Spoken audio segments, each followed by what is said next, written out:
memasak oseng oseng mercon ayam.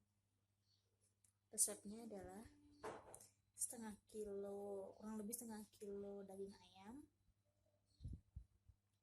cabai merah, rawit sama panjang itu kira-kira 1 on ya, bawang merah, bawang putih, daun salam,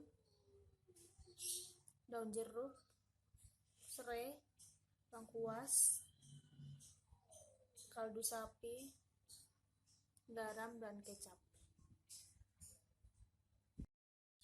Bahan-bahan ini kita haluskan terlebih dahulu ya.